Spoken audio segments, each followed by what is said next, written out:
Bravo!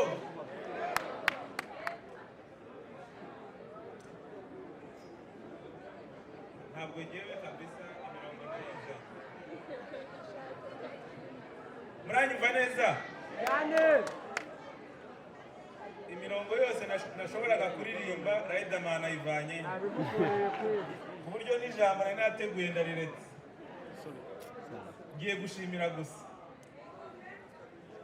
Ndabanza gushimira umuntu wadodeye ikanzu nice. Bino hano.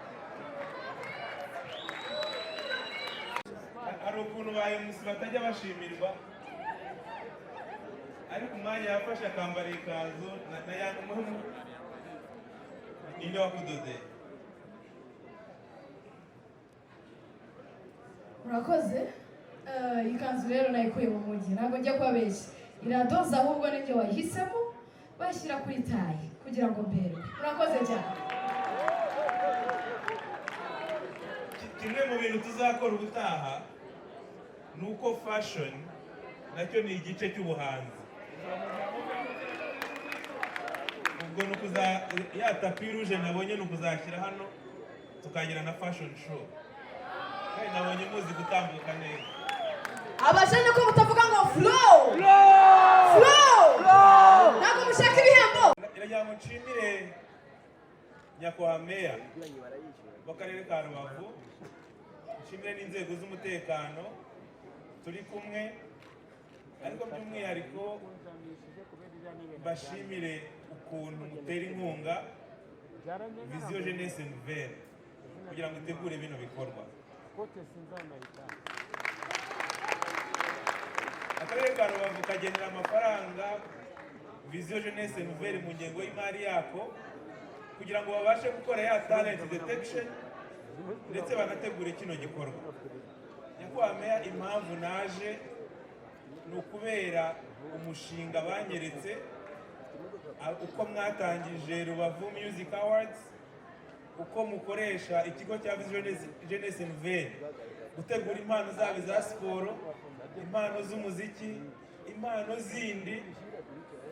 Kuza kwanjye hano ni ukubereka ko twishimira akazi mukora. Future Novelty Company, buriya ibikorwa byose abajene batangira ubwabo bikoca bagerageza kwibonera ubushobozi. Iyo babonye support ya leta nk'akarere bakabona ufatanyabikorwa nka Vision Jeunesse Nouvelle, ibikorwa byabo bigira bikamenyekana. Nahoze nganira na nyakubahwa meya ko iki gikorwa urebye ukuntu kigiye kubaka izina, hari igihe isari zatubana no bikazasaba ko wenda tubikorera nko muri stade, ariko ikigaragara nagira ngo mbereke ko igikorwa gishobora gutangirira ahantu kure mu ntara kikubaka izina kigatuma inzego zose zigishyigikira. Twaje hano rero kugira ngo dushyigikire ubuhanzi, impano n'abafatanyabikorwa b'akarere ka Rubavu. Ndashimira abayobozi b'imirenge, nababonye narebye video uko byagenze muri buri murenge. Biriya ntabwo byashoboka hatarimo akaboko ka gitifu. Mumfashe dushimire ba gitifu b'imirenge. Mwabonye neza ko urubyiruko kubana narwo yego bisaba kubona ibyo bakora, kubona amafunguro, kubona amashuri, ariko mujye mwibuka abana bato bagomba kuba abana, bakagira umwanya wo gutarama, bakagira umwanya wo kwerekana impano zabo. Ndashimira rero Rubavu ko tudakoze kino gikorwa gusa, byanabaye no mu mirenge yose kandi mwabigizemo uruhare. Mwabonye ko abatanze ibihembo ari abafatanyabikorwa b'akarere ka Rubavu, abacuruzi, ababosi.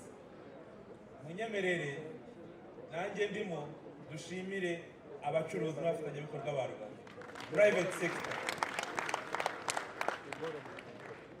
Abantu mugize private sector nayambashimire kuba mwaje, ariko aba bantu bose mureba no bahinga bagategura ibyo mukoresha mu mahoteli yanyu, gushyigikira impano z'uru rubyiruko, kubatera inkunga.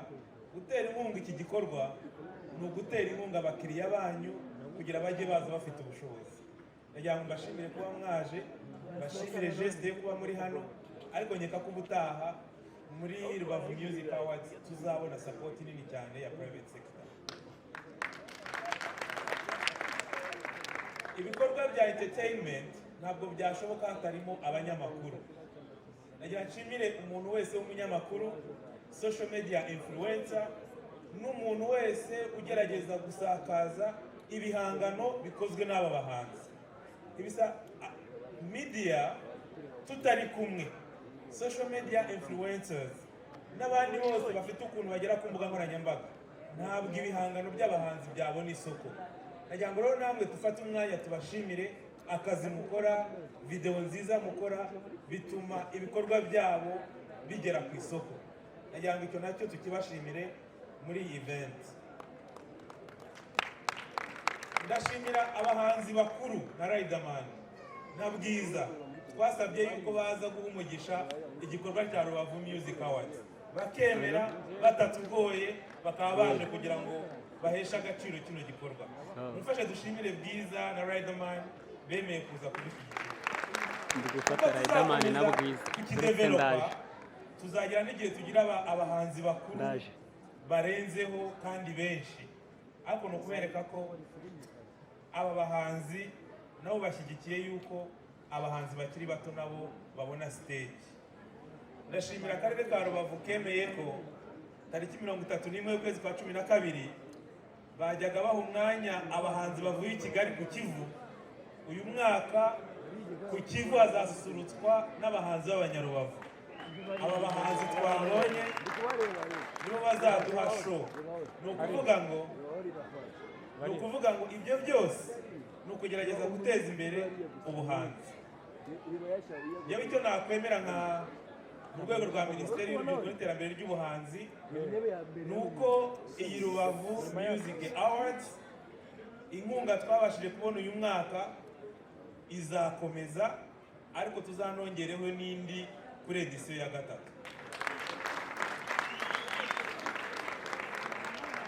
Ikindi kintu nemeye ubwo nahuraga n'umuyobozi wa Vision Jeunesse Nouvelle nuko aba bana benshi bahawe ibihembo dukunze kubatakaza, kuko nyuma y'aha ngaha baragenda ntitwongere kubabona. Tugiye gushaka uburyo twazakora camp ku buryo abashobora gukomeza kudevelopa impano zabo zikazamuka zikarenga urwego ziriho twazabikora. Nagira ngo nacyo nyemere ko nyuma y'aha tuzagirana inama na camp y'aba bahanzi bose batsinze. Icya nyuma rero no kugira mbifurize ubuzima bwiza. Abahanzi nabonye hano bafite ubuzima bwiza, ntabwo nabonyemo wasinze, ntabwo nabonyemo wanyweye ibiyobyabwenge. Nubwo vibes mwabonaga ko ari nyinshi, ariko ziri naturere ziriya, tubyemere.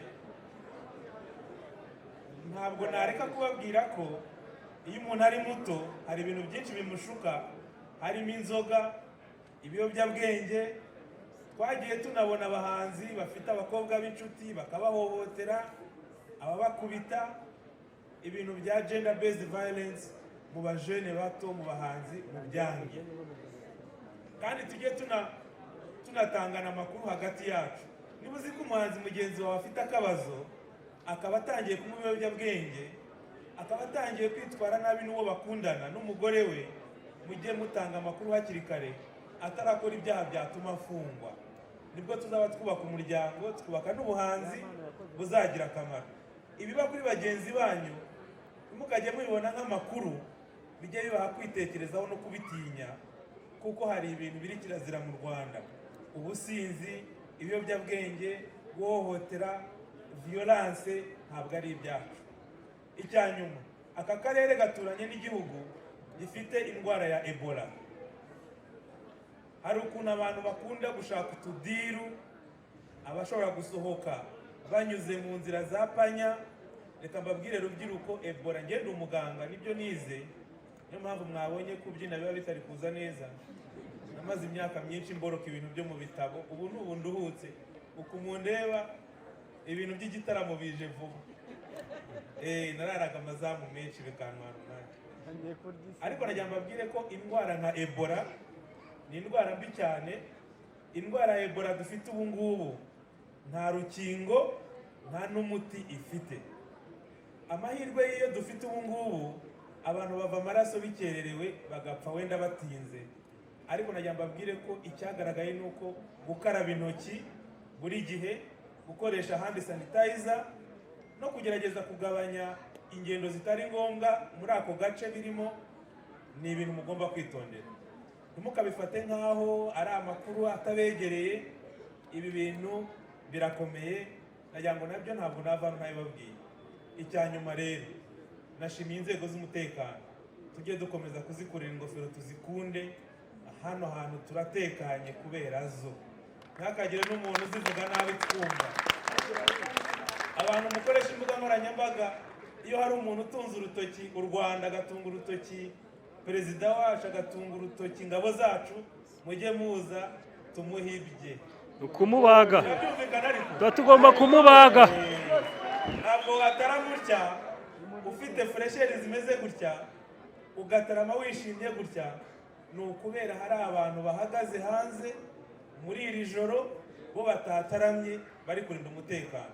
Ntakagira umuntu bavuga nabi, tubibona tubyumva, tujye tuza tumubwire ko arimo kwibeshya. Nyakubahwa Meya, ubu nkomeje kuvuga hano wasanga nanjye ngiye mu buhanzi. Reka ndeke professionals bakora akazi kabo.